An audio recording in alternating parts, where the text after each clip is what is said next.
latest episode of the Be Better podcast. Thank you, as always, to all our regular listeners, possibly both of you. I don't know. The one man on the internet listening to this podcast. No, I think it is a little bit more than that. We're getting there. We're getting there.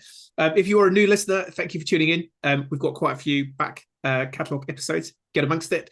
If you haven't liked and subscribed, you know how it works. It just helps. Because one day we might even be grown up enough to get a sponsor. Maybe it could be you. I don't know. Let me know. Drop a note. We'd be keen. Anyway, into this latest episode. So today I have got Ellie Brade from the Cleanery. Ellie, how's it going? Good, thank you. Great to be here. Thank you for having me. No worries. First time on a podcast, or are you like? No. I've done. It's my favourite. It's less scary than video, and it's manageable for me because I do not like cameras. So excellent. Too conversation. easy. I like it. Yeah. Too easy. So for people who don't know, who are you and what do you do? I am the co-founder of Cleanery. Cleanery is a company that makes low waste cleaning and personal care products. Our products come in you can see them behind me, a sachet that you add to a bottle of water and mix it up. So you get rid of the single-use bottles. So you're eliminating a heap of waste from the personal care and cleaning sectors. And we make everything ourselves here in New Zealand as well in our own factory. Very cool. Yeah, for those of you just listening, it is raining Cleanery products behind Ellie on her screen. It is. So raining outside, so that. Excellent. Yeah. So how did you were just walking down the street one day and you thought, I know. What's the story behind this business? So Cleanery began here in our own home. I am very passionate about sustainability and lowering our own personal footprint. So I always used to try and find easy swaps in the home. And I used to make my own cleaning products very poorly. It was quite time consuming. Wasn't that cheap. And actually a lot of the ingredients you buy are still in big plastic bags anyway, or big bottles of vinegar and the like. So I used to lovingly make my own kind of potions at home, and Mark, my husband, who's the other co-founder of Cleanery, would watch me and be like, there's got to be a better way.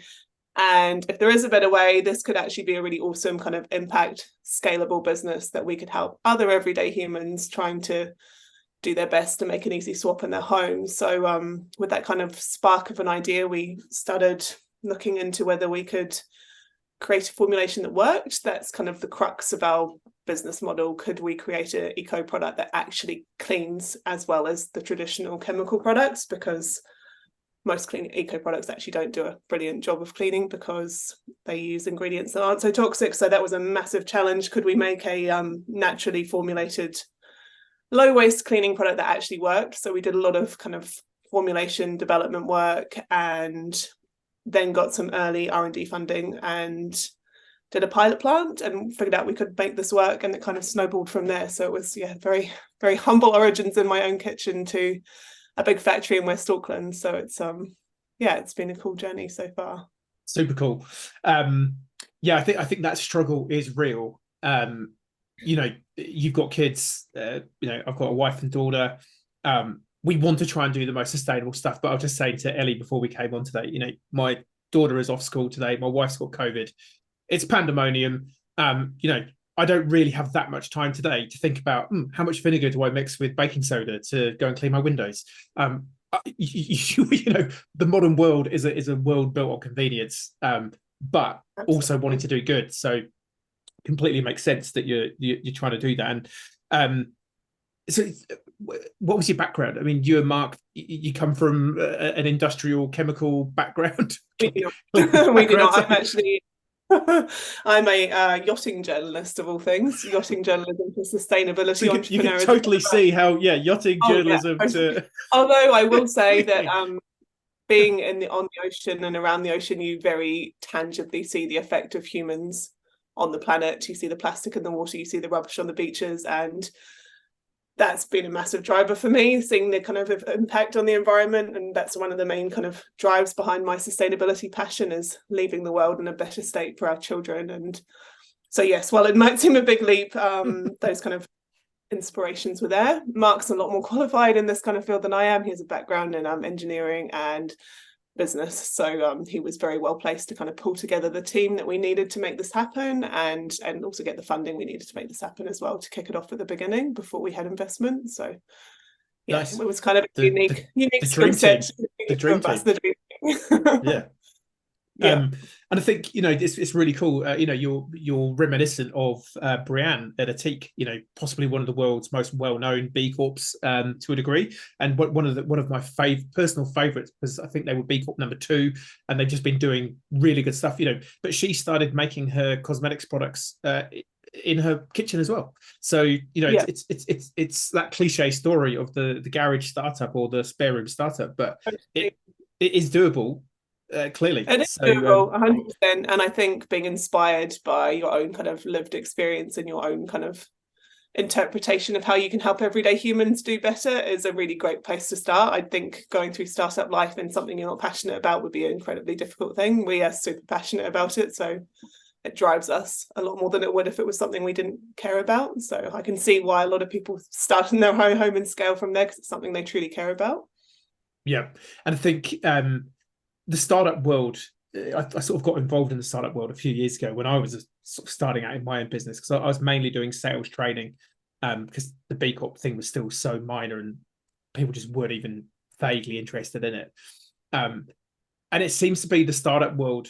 There's a lot of activity with companies like yours, where actually they are fully impact driven, but equally there seems to be just as many drone delivered pizza services that are just completely, someone's just trying to make as much money. They want to become the unicorn, make as much money as possible, and flip this business before it blows up. So yeah, it's kind of interesting. But I definitely feel, and having been involved with the University of Canterbury over the years with various startup sort of advisory, mentoring programs, that the percentage of startups that have an environmental or social impact lens on it has definitely increased. Have you been involved with any accelerators and things like that, or have you just got the funding and kind of done it by yourselves?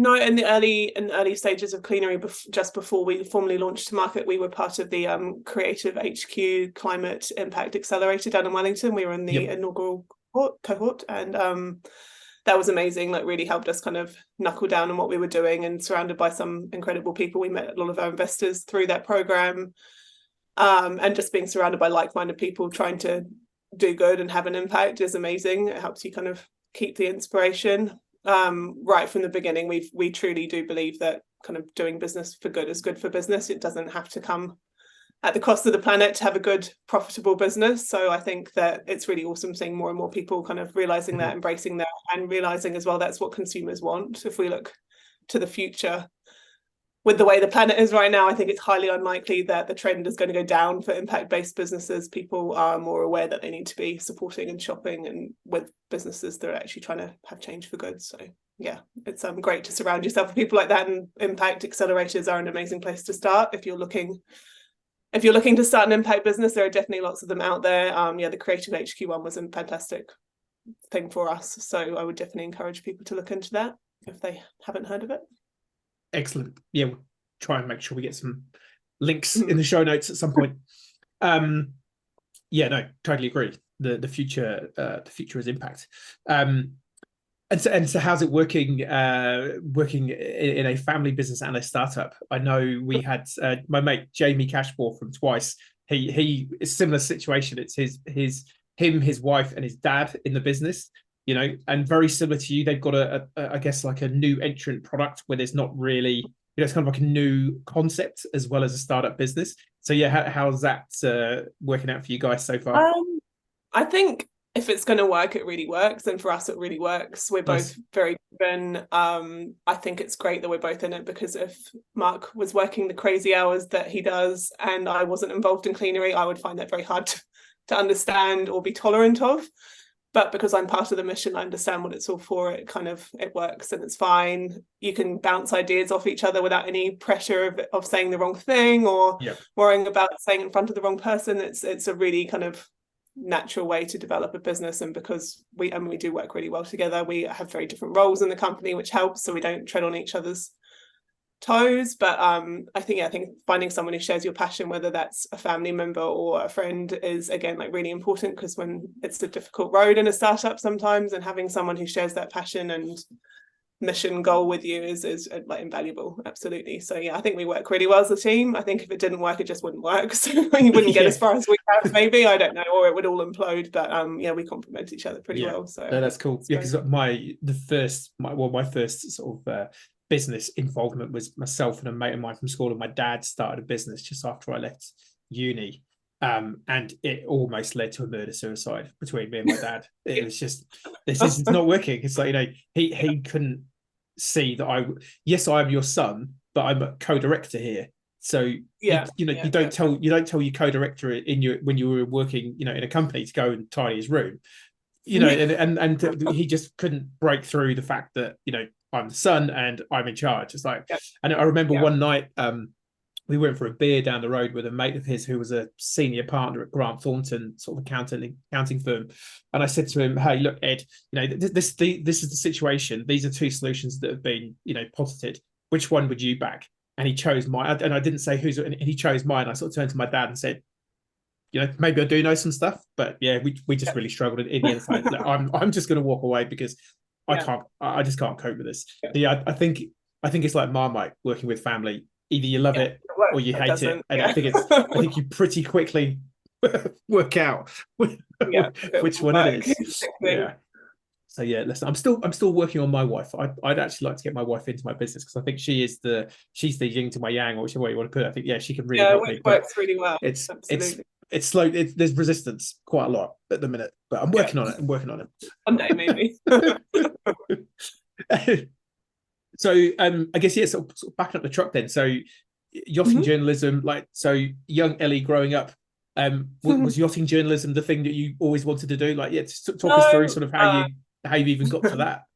No, I always wanted to write, and ended up, a friend of mine had got a job on a yachting magazine in the sales team and got an editorial job there, and it kind of just spiraled from there. And I'd always kind of been on the water and around the water. I grew up on the Isle of Wight after moving away from New Zealand, so Auckland and the Isle of Wight, two very yachty places, so it was kind of quite natural for me. And then kind of just kept doing that until Cleanery came up, and I was like, yeah, this is exactly what I want to be doing, because I'd been becoming less and less comfortable with the kind of higher end yachting work I was doing, and the impact and everything. So it was just the perfect kind of segue for me.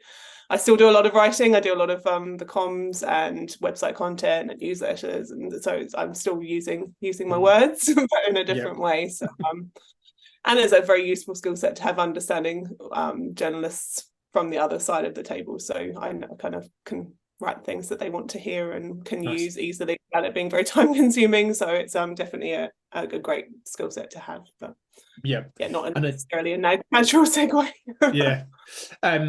And I think I know Brianne I keep saying from a tick, she's no longer obviously at a tick. I think Business But Better is her new company. I should reference that. Incredibles as well.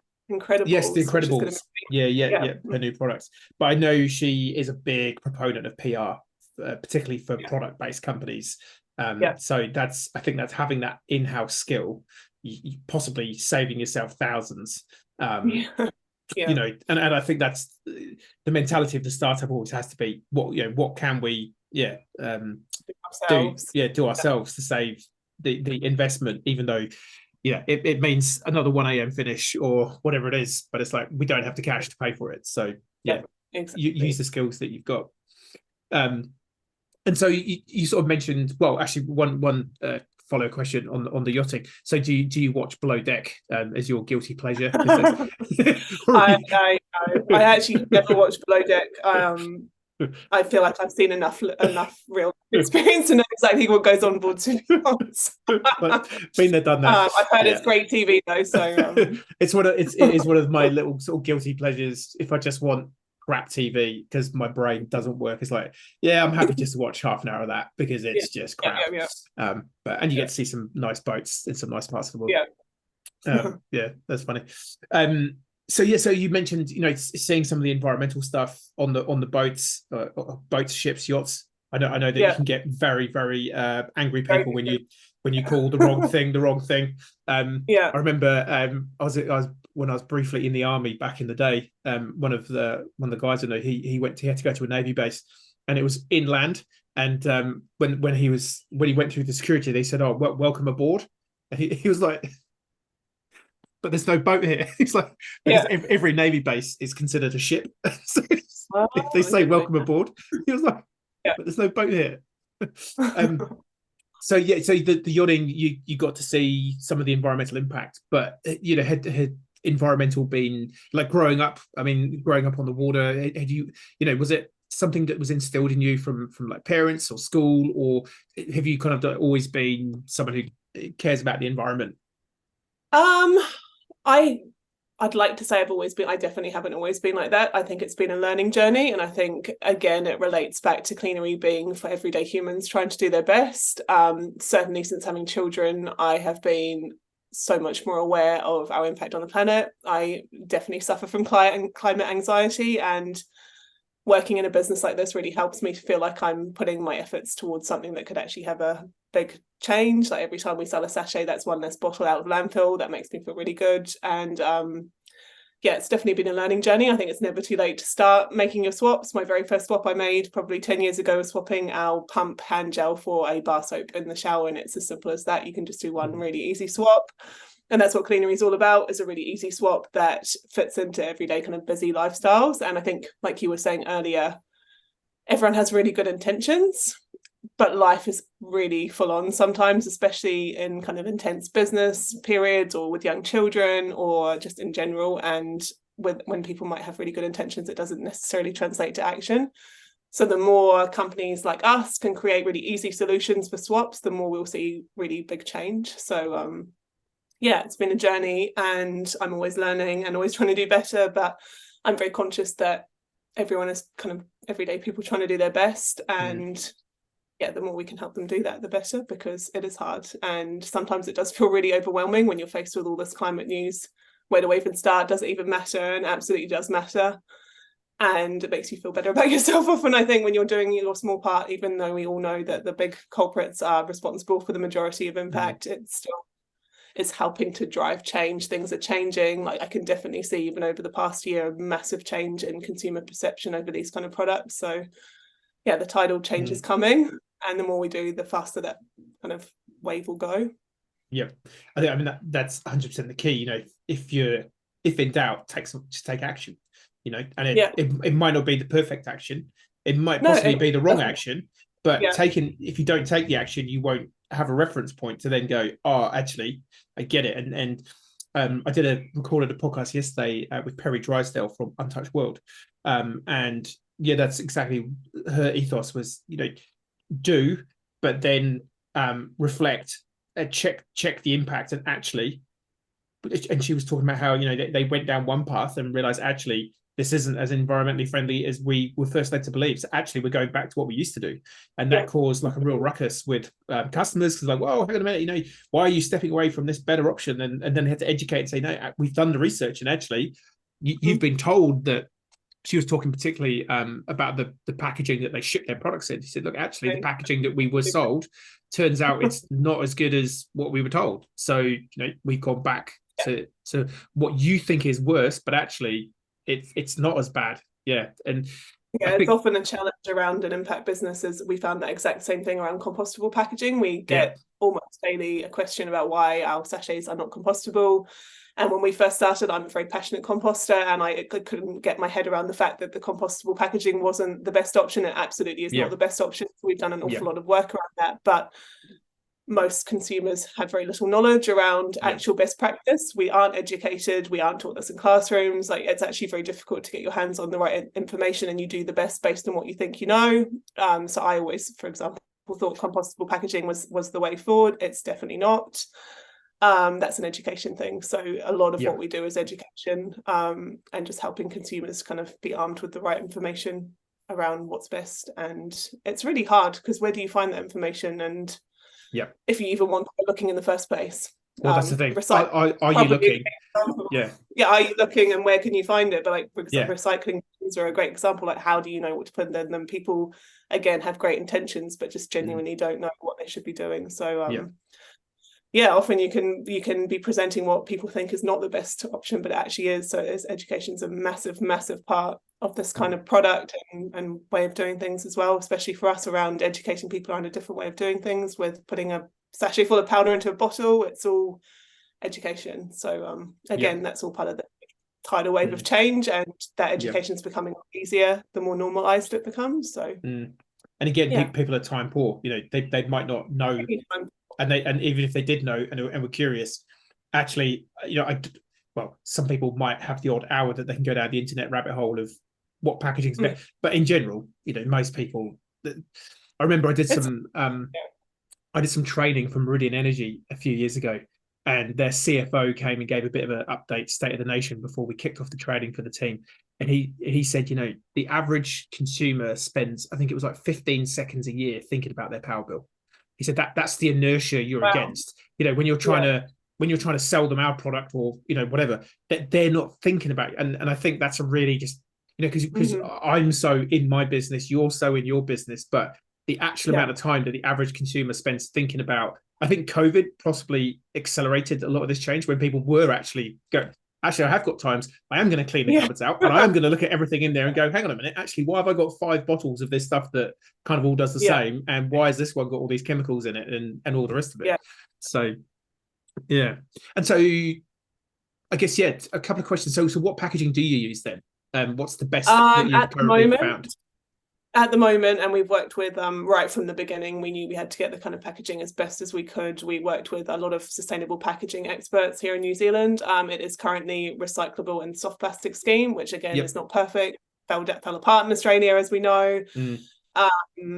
It's not perfect, but our sachets weigh a gram, so we get a lot of hate sometimes about the sachet, but people lose perspective sometimes. Our sachet weighs a gram. You'd have to buy 100 sachets to equal 1 supermarket bottle. And when you look at the amount of packaging that goes into the average supermarket cart, the vitriol we sometimes get feels a little unjustified. But we are working with those experts all the time on a sugarcane alternative. The problem with that at the moment is it tears really easily, and it's really important to us that we're childproof and waterproof. A peer of ours who doesn't exist anymore, but they lost an entire batch of product because they used compostable packaging and water got into it and they had to bin the entire lot, which is not sustainable. So a gram of soft plastic is not what I would like. I'd love it to be no plastic. It's the best we can do at the moment, and we are I promise everybody listening, we are working all the time. We have constant test samples coming into the factory to try and improve the packaging, and when we can, we will. Absolutely. That's definitely not one we're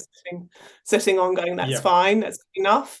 I think that's part of the B Corp mentality is nothing's ever good enough. If you can improve it, you can and you should. I think we're always kind of being like, how can we chip away at this and make it a little bit better? It's great right now, but could it be even better? So well, it's definitely 99% better than the kind of traditional equivalent. We would love it to be 100% better if we possibly could. So we're always chipping away at that. And and I think that's just that is particularly the packaging. Like, no one has won the packaging battle. I feel I mean, at the end, people contact us and like, but it's got to go in something. There's not ever going to be nothing. It's got to go in something. We look, glass is really heavy. The aluminium lids on the tiny glass refill bottles can't be recycled. Compostable is not always waterproof. It doesn't actually add anything to the soil. There's been heaps of studies released now about compostable packaging and why it's not brilliant. There's no perfect alternative at the moment for the purpose we need. Like, it has to be waterproof and childproof. It's a child's fruit bar. It doesn't matter. Different packaging, but for us, please. I think it's got to go in something. People forget that sometimes it can't be in anything. So I remember talking to a mate of mine, Ollie Milliner. He was the sustainability manager at Kathmandu, who sort of led their led their B Corp journey a few years back. And he was talking the same thing. They import a container of t-shirts. They experimented with not wrapping them in plastic, wrapping the entire container in plastic, or keeping the standard, we wrap every single t-shirt in a plastic sleeve. And they had I think I'm right in saying, if I recall correctly, they had the most waste by not wrapping them each individually, because if the container got, like you say, got wet or got dirty, they didn't have to, take the whole batch and wash it and clean it and then repack it. And it's the same, I think, with the cucumbers in the supermarket. People, why is it in plastic? Well, there's more, the food waste that happens if they're not wrapped in plastic is way worse than the amount of plastic so and I think this, having interviewed so many B Corps now on this podcast, it's just abundantly clear to me that doing good is not black and white. It's not just here is the thing, go and do it. Because like you say, it's got, well, we want it to be sustainable, but it has, like I say, it's got to be waterproof and kid friendly. It's I don't know. What's the maybe you need to put like algebra on the side of it or something, like make it look like a maths task or something. I don't know. How do you make it? I was reflecting last night. We do make use of a dryer. I know I'm probably going to get letters to the editor now, but occasionally we do put some stuff in the dryer. And last night I couldn't get it to work, and it just had LOC on it, and I was like, what's this all about? I don't know. It must be a lock of some description. So I pulled it out, unplugged it from the wall, plugged it back in again. Thought, okay, that'll fix it. No, the lock is still there. It's like the dryer has got a child lock on it. It's like, what child knows what whiteware looks like and even what room it is in? Let alone, I mean, I know kids might be able to get into it. I was like, my daughter doesn't even know the room where the washing machine is. I had to operate it, so I thought that was a bit redundant. So maybe you might find some way of childproofing it in a different way. But yeah, it's tough. But I think that's why we call the program, when we work with you on the B Corp, the Be Better program. It's like, just do what you can to be better, because there is no perfect company. There is not one company in the world that you couldn't go through with a fine tooth comb and go, but you did this or you haven't done that. So people, I guess it's nice that people are concerned, that they want to let you know, but it's like, cool, show me the solution. Come and sit in the office and show me how I fix it there. And all their anger and energies in some of the big guys who are genuinely pumping millions of tons of plastic waste into the environment every single day. We are genuinely trying to do our best and have the smallest impact we possibly can, and I really mean that. We really are. So and we have a lot of so many amazing customers who get the mission and everything, but it's hard when you're trying to do your best and you still get hate because you're like, we're doing the best we absolutely can, and we genuinely are. We really are. So I know that one day we'll have an even better version of the packaging, and we'll get there. I mean, it's tough, particularly if people are contacting you directly, but it's like, just never read the comments in the newspaper section online. It's just it's all good. Was it, as my mate Michael Philpott says, opinions are like arseholes, everyone's got one. And it's just like, value your, whilst we value your feedback, thank you so much. It's tough. So talk to me about B Corp. When did B Corp pop up on your radar as something that you thought would be useful for the business? Always had B Corp on my radar. I'm definitely one of my roles is leading the sustainability side of the business, and it had always been on my radar.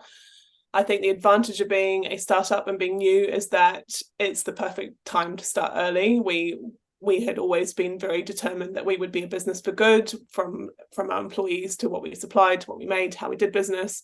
And the more I looked at B Corp, the more it was very clear that it was a fantastic framework for all of that.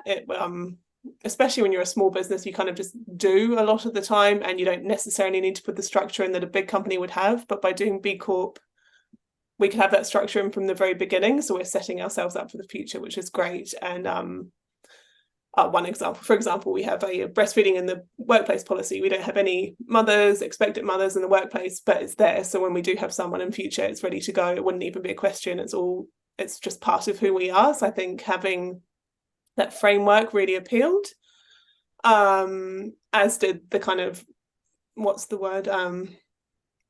the ability to show to the wider world that we actually were kind of walking the walk, not just talking the talk.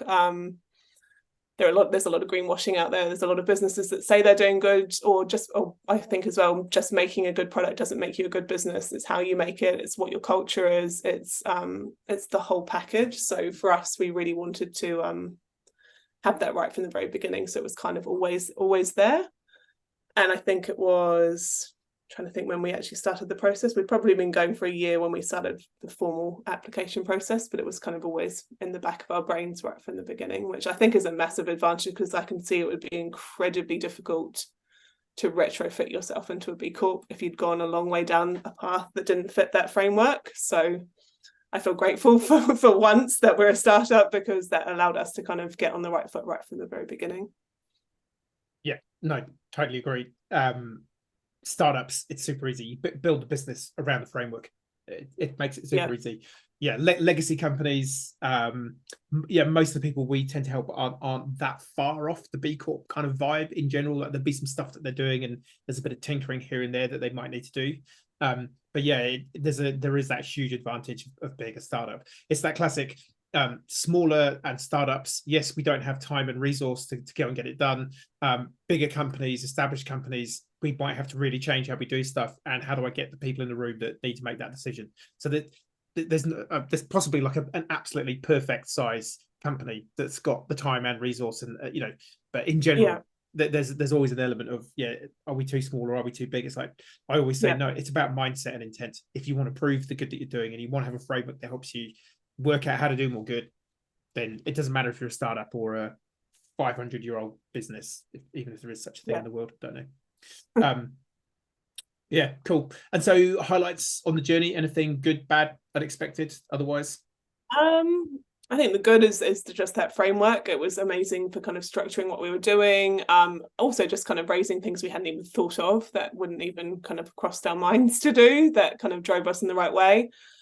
Hard part, I guess, would be the time we waited for certification. We made so much progress between when we submitted our application to when we actually got certified. So for example, when we were certified, we had absolutely smashed our carbon reporting. We would have got tens more points than we did, and I know that obviously it's a 3-year cycle, but at the time it was like, this is so frustrating, because in the application on paper we were doing no carbon reporting, but in reality we were like living that. We put so much work into it. So I think that kind of delay was hard. I think it's probably improving from what I've heard, but I think you have to be prepared for that delay. And also, when I think we first started, I didn't know that there was that delay, so we were kind of putting in a lot of time to small minutiae that we probably in hindsight should have just finished up while we were waiting in that kind of 8-month queue.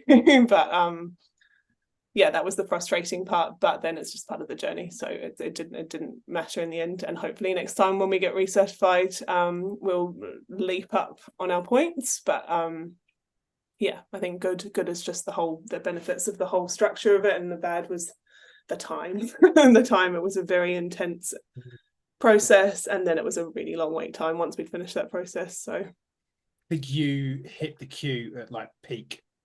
I think we did. I think it's like a lot better than it used to be, but at that time it was really, there was a bunch of you we submitted in July 2022, and we got certified in May 2023. If that shows how long the queue was, which is there was a bunch of you that we worked with around about that time, that literally it was a year, even for small businesses, like, because normally small businesses can get through relatively quickly because there's just not that much to need to audit. That the queue's massively come down now. So almost actually to the point where I think it was probably just after we were working with you that's when we were starting to advise people actually do some homework in the queue, because it was clear that the queue was going to be so long. Whereas now we're saying to people, no, get your homework done, because we had one company who we said, you'll have plenty of time. You'll probably have at least like 6 to 8 months. They got called within a month or two, and we haven't done the homework yet. Like, okay, I'll see if I can delay them for you. I'll just I'll make it cause a distraction. I mean, it's a good, because it shows there's so much demand for B Corp, which again shows that the kind of impact movement is just growing. So I can't complain about that side of things. But it was. We made a lot of progress in that kind of 10-month period that wasn't kind of reflected on. Yeah, exactly. Which is fine, because then we'll get captured in the next round. You get it next time. Yeah. So what does being a B Corp mean to you and Mark? Oh, it's massive. Like, when we finally got our certification, we were so proud of the fact that we'd done what we always wanted to do, which was create a business for good. Like I said, making a good product isn't enough for us. There are plenty of companies churning out good products, and they don't make them in a good way. They don't pay their staff properly. They're not good humans, and we always just wanted to be good humans, and B Corp for us is what that was all about. It's definitely also been an amazing kind of validation for us, for investors. We've just entered the US market, and the US recognizes B Corp, and actually the UK as well, a lot more than it's known over here. I think there's only just over 100 B Corps here. It's not as kind of recognized, maybe. So when you tell people we're a B Corp, they go, what is that? Whereas in America, we found people really understand what that means, and it's really kind of again validated what we're about for us, for other people, and they understand that we do genuinely kind of walk the walk. So yeah, for us it's been kind of multi-pronged beneficial for us. So yeah, so I'm very cool. very glad we did it. Nice. Yeah, I think that's a fair summary. I think we're getting there. I mean, every time I give a talk, I'll sort of say, right, before I sort of kick into it, who has heard of B Corp? And 3 years ago, there'd maybe out of a room of 100 people, there'd be one hand that goes up. Now you might get 2/3 of the room putting a hand up, and then I'll go, okay, so can anyone name a B Corp that you buy? And people will go, I bank with Kiwi Bank, or I've got a Kathmandu t-shirt, or whatever. Yeah. So increasingly it's getting there, but there's still work to be done. But hopefully, and you definitely see that, for example, in the UK, Waitrose has a B Corp aisle and things like that. So it's definitely becoming a kind of normalized benchmark for good. Yeah. And so in New Zealand, it's definitely growing. Like even the amount of B Corps from when we started the process to now has grown heaps. So it's cool. We're getting there. And so do you have any tips or had obviously being a startup business, you're trying to balance cash flow, making some money, reinvesting in the business, but also you're trying to do it through a purposeful lens and doing good. So how do you two sort of manage the purpose versus profit conversations? For us, we could not have done this without our own factory. Making our products ourselves has got so many benefits. For a start, we're not paying somebody else to make our products that we then have to mark up before we can even begin to kind of sell them on at a profit. We make them ourselves. We can control the entire process. We're very nimble. We innovate very quickly. We can launch new products to market. So for us, we had to do it ourselves and not leave it in other people's hands. By doing that, we are able to kind of be profitable, I suppose, without having to mark up the products and make them not unaffordable. But for us, again, like part of this impact mission was making the sustainable choice super affordable, not just easy, but really affordable. Our sachets retail at $4. They're often way cheaper than that on special. On our website, they're $3. You just can't get much cheaper than that. So for a lot of green products have this kind of green tax on them, which makes, especially with the cost of living, really hard. People might have the absolute best intentions, but if they can't feed their kids, they're not going to be spending $10 on an eco spray. So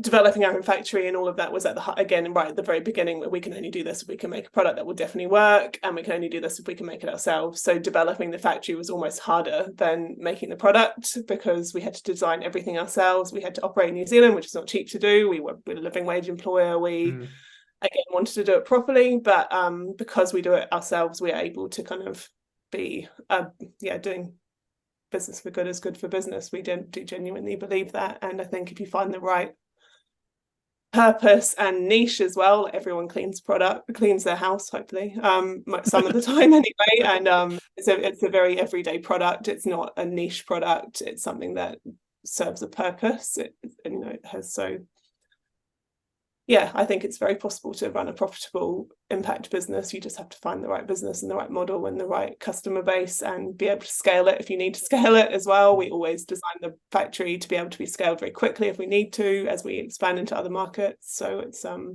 again, like, I think before you sit down and start a business, be really clear on where you're going. I think it's all you have this idea, but where do you want to be? How do you want to scale it? What's your kind of vision for the future?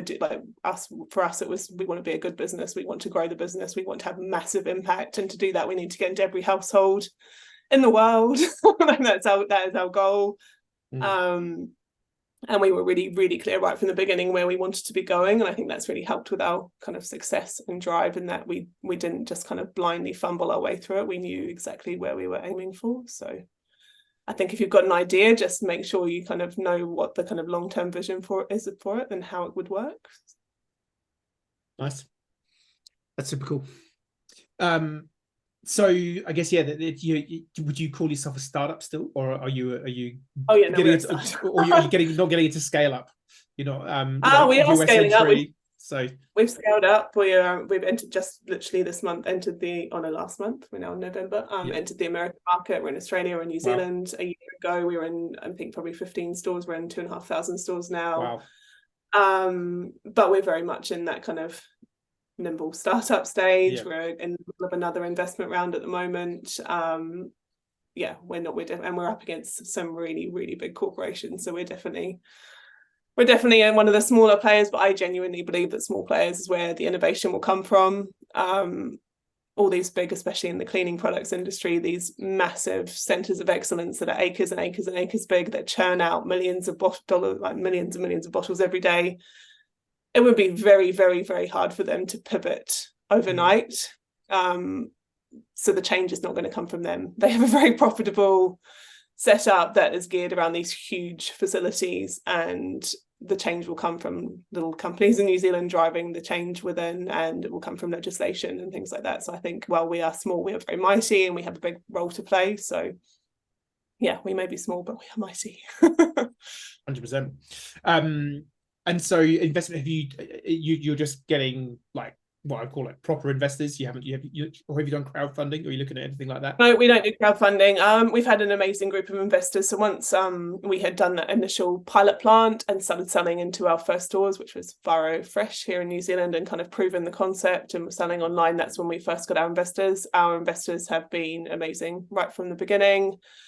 They share our vision. One of our big investors is Climate VC, so they back our mission to do good, business for good again. We couldn't have a more supportive group of investors, so they've been incredible throughout the entire journey, and at the moment we're just building on that existing group for the next round. But the next round is aligned to help our growth in America, because that's where we'll see huge impact, and that is our goal. Impact at scale, because every single bottle out of landfill is a great day. So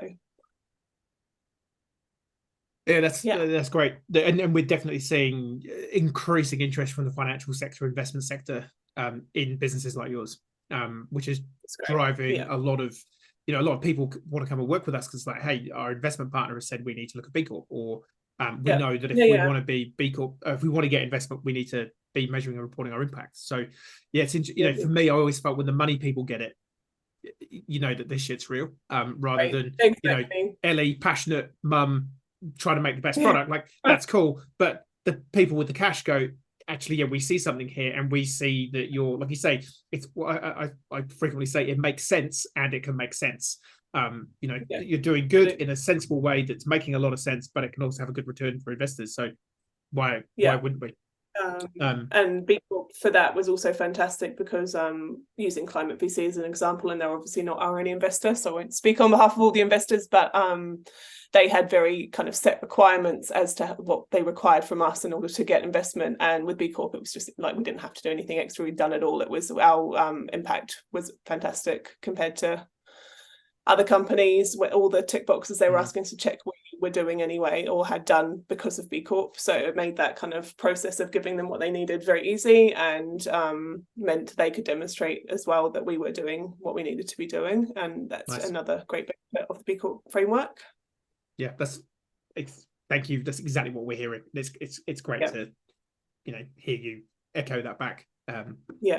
There's a bunch of reasons why you might want to, beyond just wanting to do good and proving the good that you're doing, there are a bunch of benefits. Customer attraction, employee attraction, investment attraction, and supply chain pressure. That's the four main things that we see.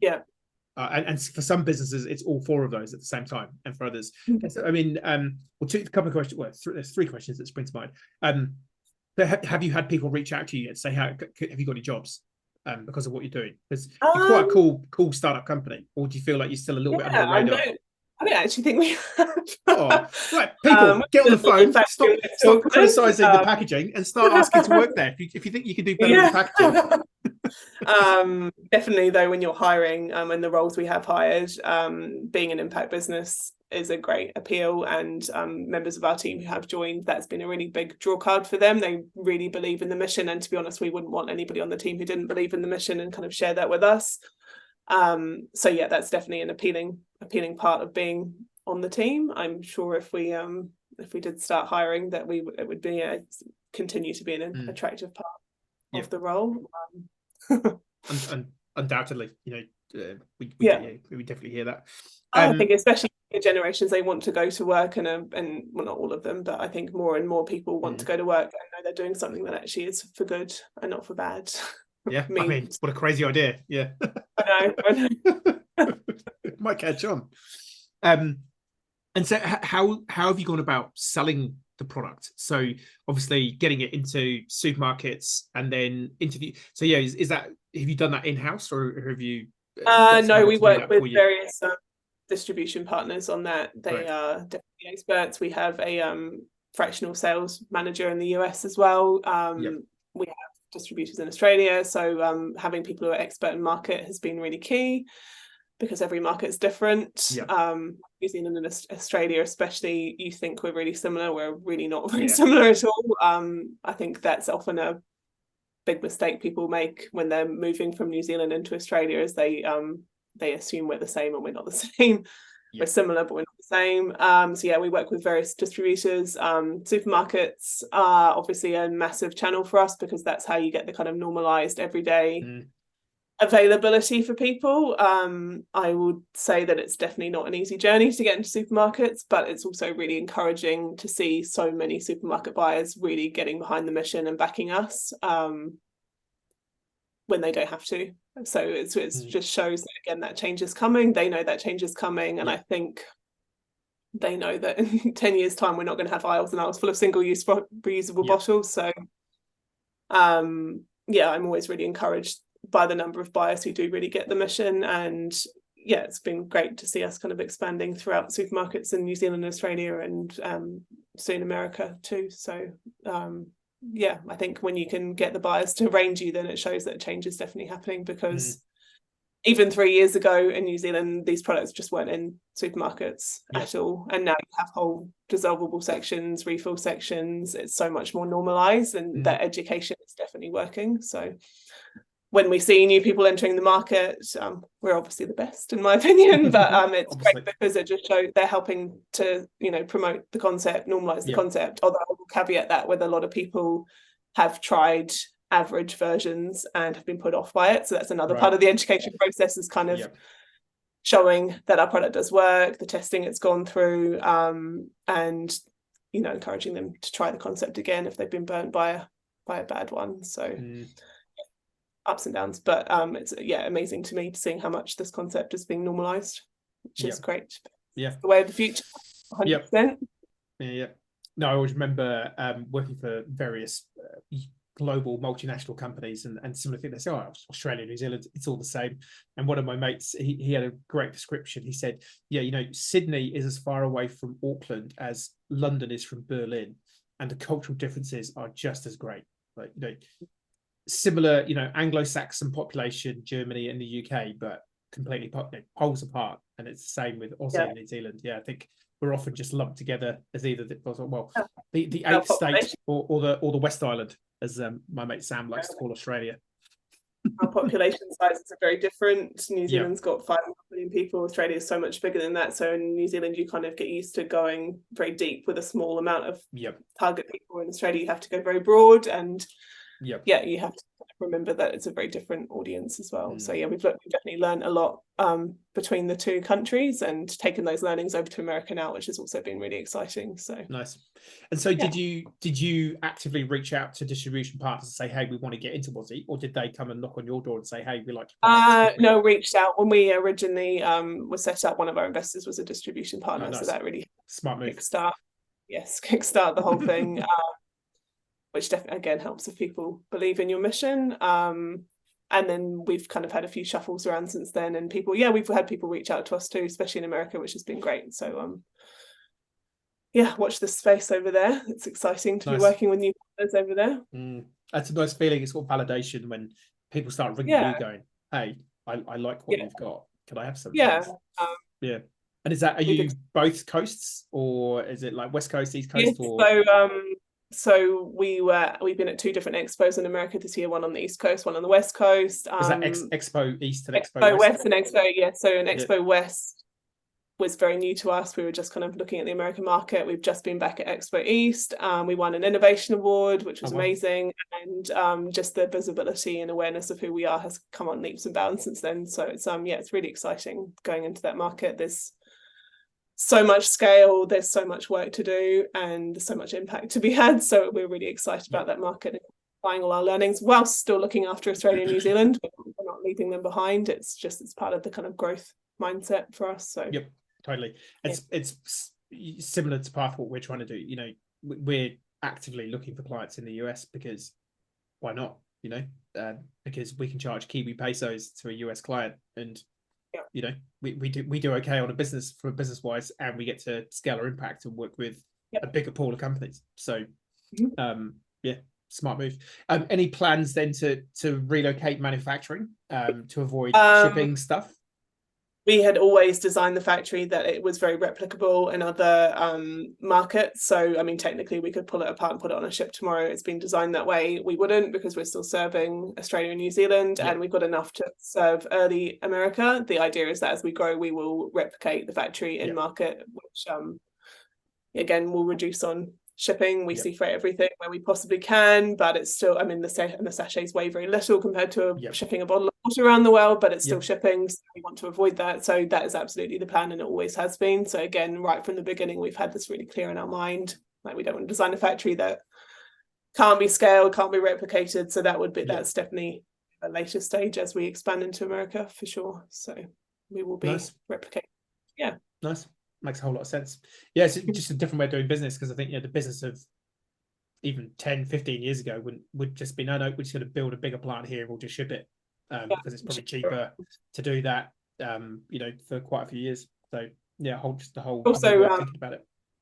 Really committed to hiring people in the economies we're working in. We're really proud of work here, employ here. It's definitely so much cheaper to do it offshore. We don't want to do that. We want to be able to innovate. We love employing locally and supporting local economies. So we'll definitely do that when we move into other markets as well. I think it's a core part. Our team is like 100% the reason behind our success. We have an amazing team in the factory. I can't speak highly enough of them. And if we didn't have them, it would be a very different business. So whilst manufacturing New Zealand can be a challenge and off-putting maybe for some people, it's definitely not worth writing off if you can make it happen. It's so rewarding if you can. So I would encourage people to look into options. Also, a great advantage for us when COVID hit is that we weren't tangled up in these nasty supply chain delays. We weren't. I can't imagine if we had been shipping all our product over from China and it was stuck on a boat somewhere, like everything would have ground to a halt. So I think for us, it kind of protected us, that we were protected from that massive headache that a lot of people did get tangled up in when they were importing. 100%. Yeah, sort of being master of your own destiny. You literally can't put a price on that. And so I guess looking to the future, what impact improvement plans have you got lined up? You've obviously got a few that you probably could have gotten on your last assessment, but is there anything sort of major that you're looking to carbon reporting has been the big one we've been working on, which we're all fully completed now. That was a big kind of process. I think I've learned a lot about carbon and the scopes. I actually it blew my mind how greenwashy and misleading people are when they say they're carbon positive when they're only offsetting scope 1. I've learned about the scopes. If you don't know about scopes, go away and Google it. Because scope 3 is basically 85% of most people's businesses. So when you say you're carbon positive and you're only writing off 7% of your business, that is just a lie. So I think for us, it was really astonishing how much people pull the wool over your eyes when it comes to carbon. So we offset to scope 1, 2, and 3, which was a big process to evaluate and get all that. We did, and so that was a job we're really glad we've done. It's all again just about chipping away at things. Packaging is one we're always improving on. We learned the hard way 2 years ago when we had to see air freight like last minute order, how much the carbon impact of that was. And now we have, we wherever we possibly can, we would never ever air freight anything. So I think it's all learnings. I go into the impact assessment report tool all the time, so it's all in my head what we're working towards. I won't name names, but I do speak to a couple of people who are coming up for recertification, and you can tell they haven't thought about it for a really long time. So I think it's really important to remember that 3 years isn't very far away, and there's a lot of work to do in that middle ground. You can't just forget about it for 3 years and then come back to it. So for us, it's kind of continuous improvement. And again, like that tool is amazing for setting goals and yeah, it's I think it's really important to keep on top of it, which I try and do. But yeah, the carbon one was a massive one for us, and it's probably a good thing because it looks like that's the way B Corp is moving towards, with kind of bare minimums, which, as it should be. I think that's a good direction to be moving in, to kind of